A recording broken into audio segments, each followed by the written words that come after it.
5, 4, 3, 2, 1, 0.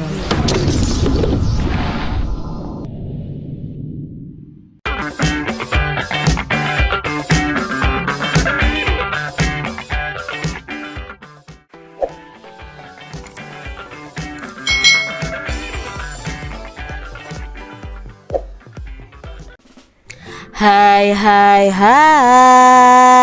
selamat datang di channel YouTube Kak Citra. Apa kabar adik-adik semuanya? Kak Citra berharap kalian dalam keadaan yang baik, sehat, dan siap untuk belajar ya. Hari ini kita akan belajar bersama-sama untuk mata pelajaran tematik kelas 3. Kita belajar di tema 6, energi dan perubahannya, subtema 3, energi alternatif, pembelajaran yang ke-6. Mari adik-adik kita belajar dengan penuh semangat ya. Biogas. Apa yaitu biogas adik-adik? Yuk kita cari tahu bersama-sama. Ada banyak hewan di sekitar kita. Hewan di sekitar sangat bermanfaat loh. Daging hewan bisa menjadi makanan untuk manusia.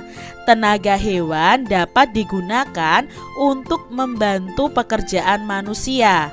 Kulit hewan dapat digunakan sebagai bahan membuat pakaian. Bahkan, limbah kotoran hewan pun dapat dimanfaatkan. Loh, apa itu ya? Limbah kotoran hewan dapat dimanfaatkan. Yuk kita cari tahu bersama-sama. Semakin banyak penduduk, semakin meningkat pula kebutuhan energi. Lama-kelamaan energi bahan bakar minyak akan cepat habis adik-adik. Nah, penggunaan limbah kotoran hewan itu untuk menggantikan bahan bakar minyak perlu diupayakan untuk menjaga ketersediaan energi bagi masyarakat.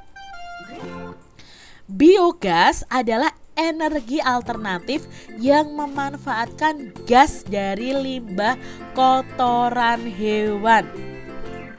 Gas dari limbah kotoran sapi adalah salah satunya. Limbah kotoran sapi dimanfaatkan dalam dua cara. Nah, gas dari limbah kotoran digunakan sebagai sumber energi untuk penerangan atau memasak. Sisa limbah kotoran sapi akan digunakan untuk membuat pupuk. Nah, ini adik-adik ya. Di sini ya, ini adalah kotoran dari sapi. Nanti akan diolah adik-adik dengan menggunakan biogas generator ini. Nah, dengan biogas generator ini bisa dialirkan untuk digunakan untuk penerangan dan untuk memasak adik-adik. Itu dari kotoran sapi. Adik-adik, diskusikan beberapa hal berikut bersama temanmu. Adik-adik, berikan 2 alasan biogas ini dapat dijadikan energi alternatif.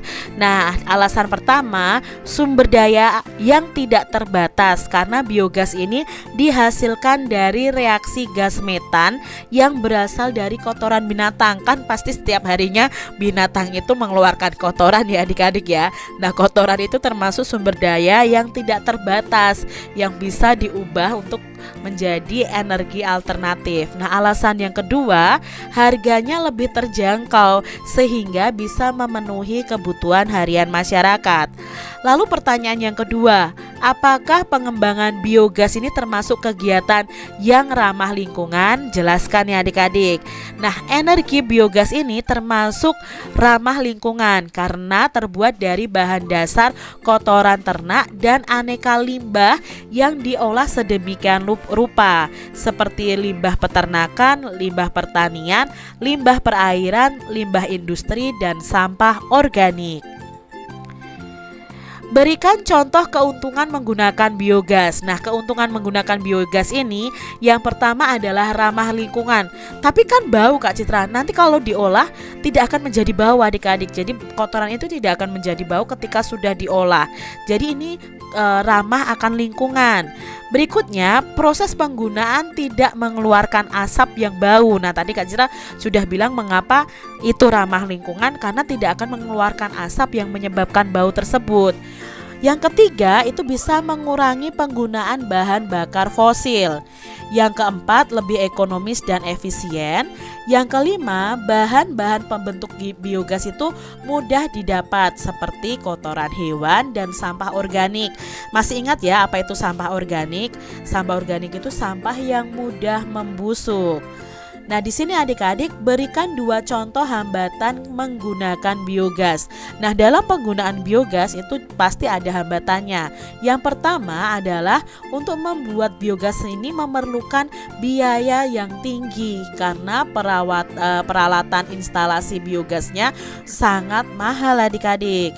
Yang kedua itu karena kurangnya tenaga yang terampil dalam proses produksi biogas. Di suatu desa, masyarakat itu memilih menggunakan biogas sebagai energi alternatif. Setiap 1 ekor sapi akan menghasilkan 25 kg limbah kotoran. Sebanyak 25 kg limbah kotoran tersebut akan diolah menjadi biogas yang digunakan untuk memasak itu selama 4 jam. Jadi setiap 25 kg bisa untuk memasak selama 4 jam. Sehingga jika kegiatan memasak setiap keluarga hanya 4 jam, maka memiliki 1 ekor sapi itu cukup untuk memenuhi kebutuhan. Adik-adik, sekarang kita akan belajar bersama-sama menjawab soal cerita berikut ini. Yang pertama, ibu memiliki biogas yang dapat digunakan untuk memasak selama 8 jam. Jika ibu memasak setiap harinya selama 4 jam, berapa hari biogas dapat digunakan? Nah, di sini kalian bisa mencarinya itu dengan jumlah biogas ibu ya yang bisa digunakan adalah 8 jam.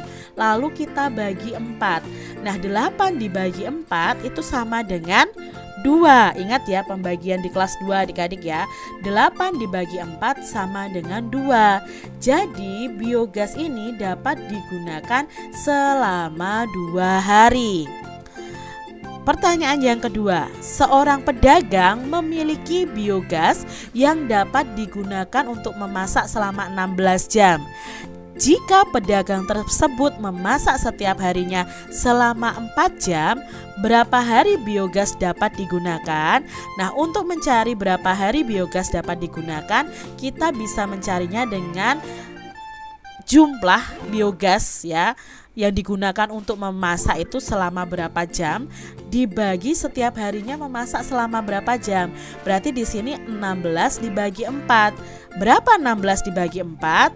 Ya, 16 dibagi 4 sama dengan 4. Jadi, biogas dapat digunakan selama 4 hari oleh pedagang tersebut adik-adik. Kakak dan teman-teman sedang menyiapkan masakan untuk acara besar. Kakak menggunakan biogas yang dapat digunakan untuk memasak selama 10 jam.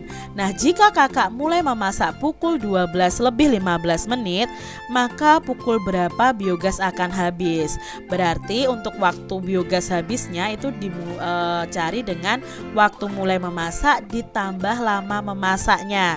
Waktu mulai memasak adalah pukul 12:15. Lalu ditambah lama memasaknya itu 10 jam. Jadi di sini kita jumlahkan adik-adik. Berapa jumlahnya?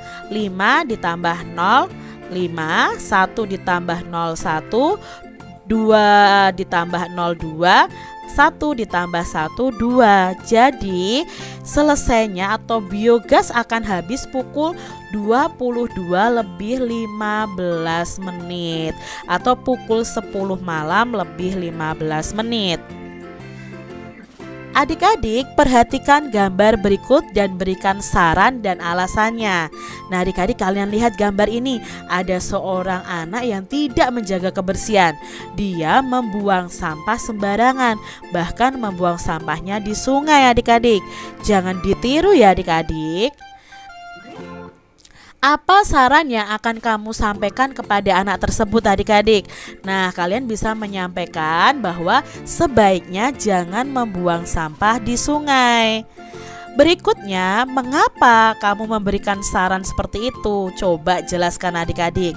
Nah, membuang sampah di sungai, ini di sungai ya adik-adik ya, dapat menyebabkan banjir dan pencemaran lingkungan.